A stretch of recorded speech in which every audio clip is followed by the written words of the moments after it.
Well, good evening, everyone. Meteorologist Michael Wilhite here with Southern Indiana Weather, bringing you a quick forecast update on our weekend rain and then some snow chances. Right now, we've got a little bit of rain that has moved through today. Not a whole lot. There won't be a huge rainmaker with this system for today. Tomorrow, though, we might get a few more showers move in.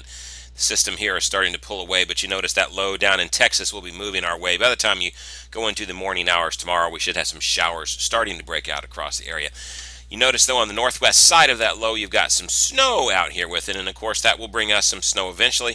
Here by about 1 in the afternoon, here we go to about 7 o'clock that night. The low pretty much right over top of us. It sort of follows the Ohio River there. The low starts to deepen. You notice it goes from where it is now at a 1006 low. By the time it gets over us, you're at 1001 millibars, strengthening to 998 as you go. So it's a deepening low pressure. That's going to allow colder air to filter in behind it much faster. And you notice here by the time we go into about 1 a.m. Sunday, we've got the starting to change over maybe to some light snow showers in our area, and then by the time we go through the early morning on Sunday, the hours, those will be starting to pull away. So that's what the GFS is thinking about it. Euro is in a very similar fashion. Let me just sort of show you that.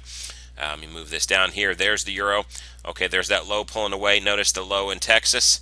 And as we go through here, there it goes. It's sort of right in here now, but then as we move through, that low moves right over us. That dashed blue line, the brighter blue line, is your 540 thickness line. On this map, that's the indication of where a general location of the rain, snow, changeover line would be. And again, as you move into about 1 in the morning here, that's when that is moving past us, and you're starting to get into some of that snow. In fact, it looks like there what you see here is there could even be what we call a trowel, a trough of warm air aloft, starting to form a sort of a deformation band here. We'll have to watch that and see what that happens. That could jack up with some of the snow totals that they're saying. But in large part, mostly not a huge event for us. Now, as the cold air crashes in, again, it's going to be during the evening hours. Let's take a look at here. This is your temperatures at 850 millibars. By the time you get into that first blue shade, that's where you're getting into the freezing line aloft. As that low moves right over us, here we are at 7 p.m. tomorrow night, and that we're still all rain in southern Indiana. That notice, though, that starts to move over us into our area about 1 a.m., and then by the time we're waking up in the morning, we are all below.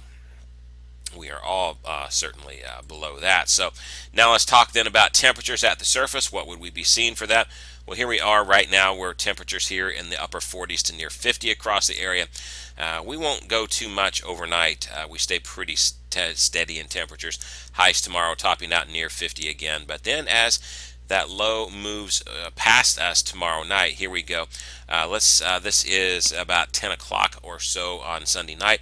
We're still hanging in the upper 40s around the area, but notice that cold weather immediately to our west, and notice how fast it crashes in by the time you go to 1 in the morning. Already down into the upper 30s there in Evansville, and you're down into the upper 20s by the time you go just a few hours later. So the cold air advection is just crashing in according to the modeling here, and that's going to help change some of this over to some snow. And of course, how much snow could we get? Modeling is wide variance different. The GFS thinks pretty good swath of snow out to our west, maybe a half inch, all the way up to a couple of inches up here around Davies County, Indiana, maybe a little over a half inch here around the Louisville area. So again, not a significant according to the GFS. The Canadian is a little bit more aggressive with its snow totals, maybe pockets of 2 to almost 3 inches around the area. High resolution NAM says absolutely nothing for us. It keeps the warm air advection in. I don't really believe the high res NAM here. It does not. I just don't think it's got a good handle on this situation. Well, it is the outlier. I do think we see some snow change over.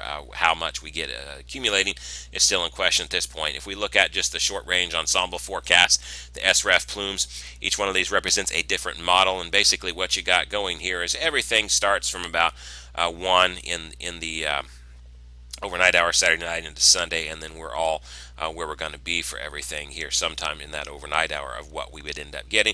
And you've got everything from 1.64 inches, 1.35, 1.48. You got a bunch of low ones at about a half inch too, even some giving only a tenth of an inch too. So basically a light coating up to an inch or so, maybe just a little bit more is what the ensemble data is showing.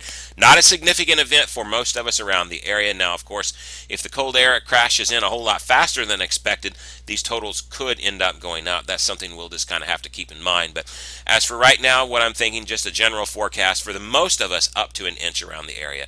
A trace, a light coating up to an inch, all rain down here in once you get towards the to the east and south of Kentucky, up to an inch here in the white shadings, and then a general 1 to 3 inch swath. Southern Illinois looks like they're going to get a little bit of snow out of this. The 3 to 6 inch snows really do stay pretty well out of the area from the way things look right now. So, folks, not a huge event coming up from the way things look, but it's at least the first snow of the season. The first snow that we've had, by the way, in 10 months. Last time it snowed was in March of 2015. We've had no snow at all in this El Nino year, so we'll take anything that we can get. Not a big vent out there, and the road pavement temperatures being what they are, it may not even be that big, at least for most of southern Indiana, of a travel concern here. This may end up being more of a grassy, slushy kind of accumulation. It's probably going to come down, though, folks, to a nowcasting event. More models are going to roll in during the overnight hours, so I'll have another quick update tomorrow on this. But not a huge event for us, but hey, at least we will get something. Now, just quickly say this, folks, we will have more snow chances later in the week. We'll end on this as this system pulls away. Then by the time Tuesday comes in, we've got another little clipper system that dives in that could bring us some snow showers on Tuesday. And it will be cold enough potentially for some of those to stick. That's something that we will watch out for. And then the next thing we'll look out for is a weekend storm system. In fact, the GFS is wanting to bring us some light snow potentially for there as well. The Euro disagrees and keeps it a lot further to the south for us. So there's still some disagreements, but the bottom line is there's some chances still showing up in the model, and of course we will keep an eye on it.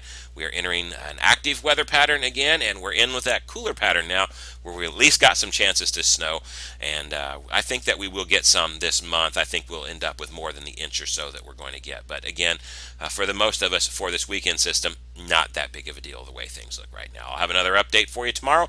I'm meteorologist Michael Wilhite. Have a great night, folks. Thanks for watching.